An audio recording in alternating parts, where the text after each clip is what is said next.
South Korea at UK ambassadors bumisita sa UPLB. Akbayan Representative Chel Jokno isinulong ang mabuting pamamahala sa 28th anniversary ng UPLB SIPAF. UPLB nanguna sa First Philippine One Health Conference.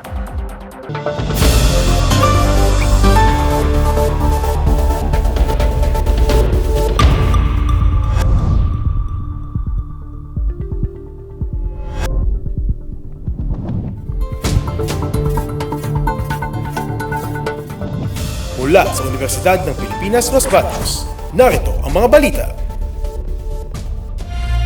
Lalong pinalawig ng UP Los Baños ang pakikipag-ugnayan at kooperasyon nito sa iba't ibang institusyon sa ibang bansa. Nitong Enero ay bumisita sa UPLB si South Korean Ambassador to the Philippines, Lee Sang-hwa.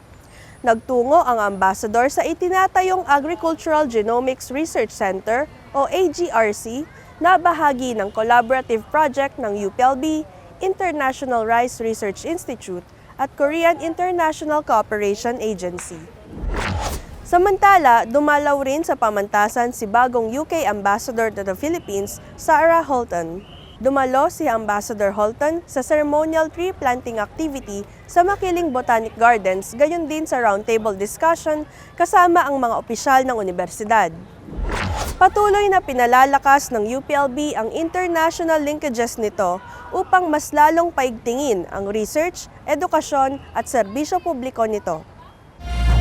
Ibinahagi ni Akbayan Representative Chel Jokno ang best practices sa usapin na accountability at good governance sa ginanap na anibersaryo ng UPLB College of Public Affairs and Development na may temang Engaging Citizens, Shaping Leaders.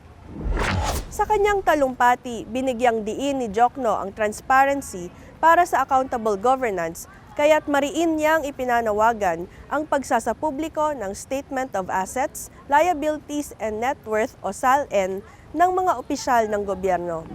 Ilabas na ninyong lahat ang SALN ninyo because without the SALN, there can be no genuine transparency in our country.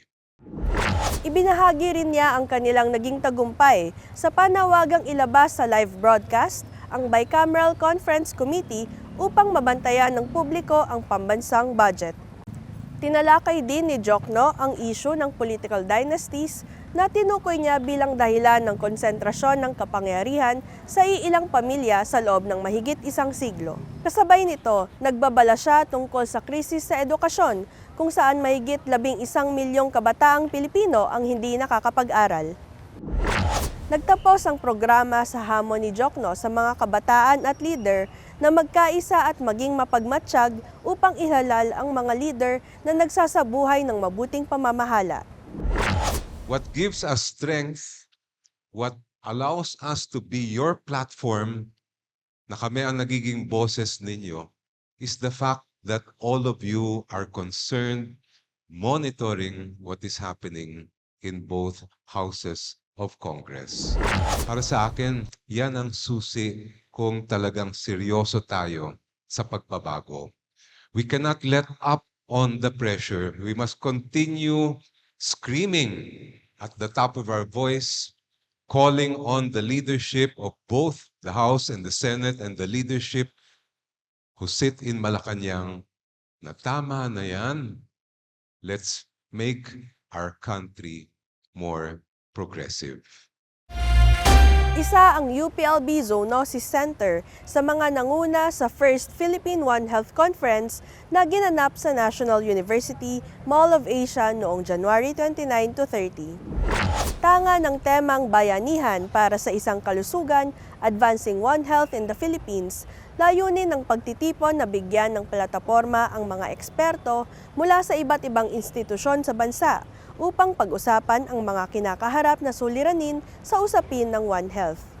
Kabilang sa mga plenary speaker si UPLB Graduate School Dean Dr. Jomar Rabahante na nagsalita ukol sa paggamit ng modeling at artificial intelligence sa pag-aaral ng mga nakahahawang sakit. Kasama rin bilang plenary speaker si Professor Philip Alviola mula sa Institute of Biological Sciences na nagbahagi naman ng kanyang pag-aaral sa mga zoonotic diseases na maaaring makuha sa mga paniki. Bukod sa UPLB Zoonosis Center, katuwang din sa okasyon ang iba't ibang organisasyon gaya ng Philippine One Health University Network, Food and Agriculture Organization of the United Nations, Department of Agriculture, Bureau of Animal Industry, at Philippine-American Academy of Science and Engineering. At yan po ang mga nakalap naming balita ngayong linggo. Ako po si Jessa Arana, nag-uulat para sa UPLB Balita.